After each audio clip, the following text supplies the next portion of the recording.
అనే ధీమాతో ఆవిడ రాజకీయం చేసే కార్యక్రమం చేస్తామంది. ముఖ్యంగా తండ్రి కేసీఆరే అధ్యక్షుడు దీనికి సంబంధించి బీఆర్ఎస్కి, నేను ఇంకా బీఆర్ఎస్లోనే ఉన్నానని చెబుతూనే ఇటు హరీష్ రావుని కానీ ఇటు కేటీఆర్ని కానీ ఆమెను పెద్దగా ఫోకస్లో తీసుకునే పరిస్థితి లేనట్టుగా మాట్లాడుతుంది సార్. ఏంటి సార్ దీని వెనక ఉన్న రాజకీయం ఏంటంటే సార్ అసలు? నేను అనుకుంటున్నా ఆమె ఎమ్మెల్సీ టర్మ్ ఎప్పటి వరకు ఉందో, తర్వాత ఆమె ఇంకా 3.5 సంవత్సరాల లోపలనే అయిపోతుంది. మళ్ళీ ఎమ్మెల్సీ ఆమెకు అవకాశం లేదు. లోకల్ బాడీ మళ్ళీ లోకల్ బాడీ ఫ్రెష్ అవుతుంది కనుక. అవును. అలాగే ఏదైతుందో ఆమెకు పార్టీలో ఆమెకు నో ఎంట్రీగా నాకు తెలిసినంత వరకు. ఆమె ఇప్పటికి ఏదైతుందో నేను ఎవరిని ఆమోదించాను, నా ఒక తండ్రి ముఖ్యమంత్రి ఆయన ఒక్కరిని అంటున్నది. మళ్ళీ మొన్న స్టేట్మెంట్ ఈయన వర్కింగ్ ప్రెసిడెంట్ కార్ రేస్కు పిలిచినప్పుడు ఏదైతుందో మా వర్కింగ్ ప్రెసిడెంట్ అని అంటుంది. నువ్వు పార్టీ సభ్యురాలను చెప్తున్నావు. వర్కింగ్ ప్రెసిడెంట్ అనేది మీ అందరి ఆమోదంతో మీ పార్టీ వర్కింగ్ ఆయనే అసెంబ్లీ ప్రొసీడింగ్స్ ఆయనే చూస్తుండు. ఆయన హరీష్ రావు గారే డే టు డే ఫంక్షన్స్ ఆయనే చూస్తాడు. రేపు బీఫామ్స్ ఆయనే వేస్తాడు. సంస్థాగతంగా డైలీ ఆఫీస్లో కానీ మంచి చెడు ఆయనే చూస్తున్నప్పుడు నేను ఆయనకు సంబంధం ఆయనను ఆమోదించా అంటే క్వశ్చనే లేదు. పార్టీ బైలాస్ ఉంటుంది. It is a registered party, recognized party. తో ఈ రోజు నేను ముఖ్యమంత్రిని నా పార్టీలో ఉంటే కదా, నీకు అవకాశం ఇస్తా కదా. నేను కేంద్రానికి పోను, నేను రాష్ట్రంలో ఉంటా, ఇవాళ రేపు అవుతా, రేపు మా అన్నయ్యనాక నేనే అవుతా, నేను ఎమ్మెల్యేలను సమీకరించండి. అసలు నీకు పార్టీలో స్థానం ఉంటాయి కదా. ఏదో ఒక రోజు మనం అనుకున్నాము, ఇప్పటికి వాళ్ళకు సఖ్యత లేదు. నేను అనుకుంటున్నా ఈరోజు మార్నింగ్ వరకు వాళ్ళ తండ్రి తల్లి హాస్పిటల్లో ఉన్నారు.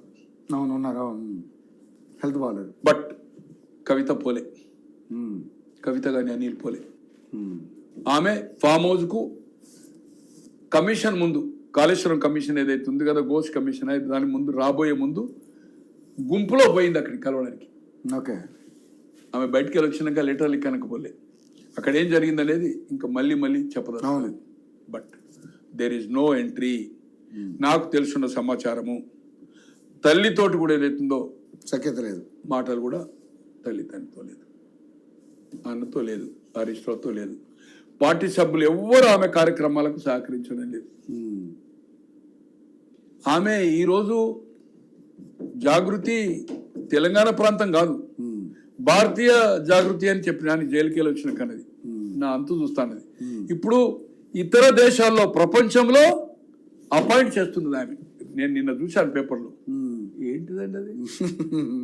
నువ్వు పార్టీ కౌన్సిల్, పార్టీ బైలాస్ ప్రకారం నువ్వు పార్టీ కట్టుబడి ఉండాలి.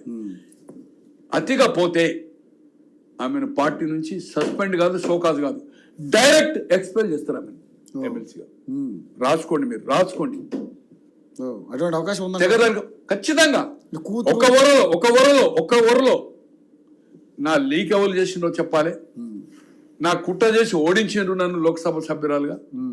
సార్ నిన్ను ఓడించిండ్రు, మొన్న 8-0 ఎవరు ఓడించారు? ఒక్కటి రాలేదు. కేటీఆర్ కాన్స్టిట్యున్సీలో మొన్న బీజేపీకి, అసెంబ్లీ కాన్స్టిట్యున్సీలో బీజేపీకి మెజార్టీ ఇచ్చింది బండి సంజయ్కి. ఆయనే బీజేపీకి సపోర్ట్ చేసిండా? నీ తండ్రిని ఎవరు ఓడించారు? కామారెడ్డిలో ముఖ్యమంత్రికి ఓడిపోయింది కదా. కామారెడ్డిలో ఎవరు ఓడించారు?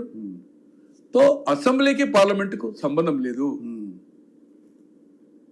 ఒకసారి పోలింగ్ అయితేనే మరీ చెప్పడం బాగుండదు అనుకోండి. 2009లో పొన్నం ప్రభాకర్ లోక్సభ క్యాండిడేట్, 7 అసెంబ్లీ ఉంటాయి.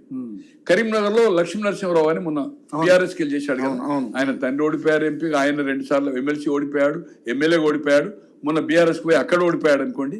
అతను క్యాండిడేట్, అతనికి 29-30,000 మైనస్ గంగుల కమలాకర్ గెలిచిండు మొదటిసారిగా 2009. ఈయన లోక్సభ వినోద్ గారు క్యాండిడేట్. అంతకుముందు కేసీఆర్ గారు ఉంటుంది కదా 2004, 6, 8 అంటే 9 వరకు. ఇక్కడ రిజర్వ్ గౌరవంలో డీలిమిటేషన్ లో వినోద్ గారే హన్మకొండ ఎంపీ ఎక్కడికి పోయాడు? కరీంనగర్కి వచ్చాడు. 27,000-28,000 దాదాపు 20,000 పైన, 50,000 పైన డిఫరెన్స్ అసెంబ్లీకి లోక్సభ. ఒకేసారి ఒక సెకండ్ లో ఓటేసిండు. కరెక్ట్. నిన్నెవరు ఓడియలే. అహంకారం, ఆమె అహంకారం, ఆధిపత్యం, రెక్లెస్, ఎమ్మెల్యేలను కేర్ చేయకపోవడం, దాంతో ఆమె ఓటమి. ఏది ఏమైనా ఆమె ముఖ్యమంత్రి అవుతుందా కాదా, ఆమె పార్టీ పెట్టుకొని ముఖ్యమంత్రి కావచ్చు, ఆ తర్వాత విషయం లేండి. దాంట్లో నేను కాదనడం లేదు. ఆ మనిషి ఆశాజీవి, ఖచ్చితంగా ఏదైతుందో రాజకీయాలు వచ్చినప్పుడు సన్యాసుల కోసం రాలేదు. ఎస్, ఓకే, ఆమెకు కాన్ఫిడెన్స్ ఉన్నది కావచ్చు, వేల కోట్ల రూపాయలు ఆస్తులు వేయాలి, మొండిగా పోతుందా, ఏదో తెలిసి పార్టీ పెడుతుందా, గెలుస్తుందా, ఆమె కార్యక్రమాలు ఏదైతుందో అన్ని పోరాటాలు ఆమె చేస్తున్నది. ఆమె వల్లనే ఈ రాష్ట్రం ఏదైతుందో ఇప్పుడు కళ్ళు తెరిచింది. 5 గ్రామాలు అడిగితే వీళ్ళు అన్నంకనే గవర్నమెంట్ రాసింది. పూలే విగ్రహం ఈ నన్నంకనే పెట్టింది, అసెంబ్లీలో అంబేద్కర్ పెట్టింది, ఆమె అన్నయే జరుగుతున్నాయి. Right, okay okay. మహిళా బిల్లు కూడా ఇప్పుడు ఆమె చెప్తూనే అయింది, కులగన కూడా ఆమె చెప్తూనే అయింది. బట్ బీఆర్ఎస్ నుంచి ఆమెకు అవకాశమే లేదు. పార్టీ నుంచి ఈ ఎమ్మెల్సీ టర్మ్ అయ్యే లోపట్నే పార్టీ నుంచి ఎక్స్పైల్ చేస్తుంది. ఓకే, కొడుకు కూతురుగా, సారీ తండ్రి కూతురుగా, తల్లి బిడ్డగా, అన్నా చెల్లెలుగా ఆ బంధం ఉంటుంది, కానీ రాజకీయ బంధం అనేది క్వశ్చనే లేదు. ఓకే.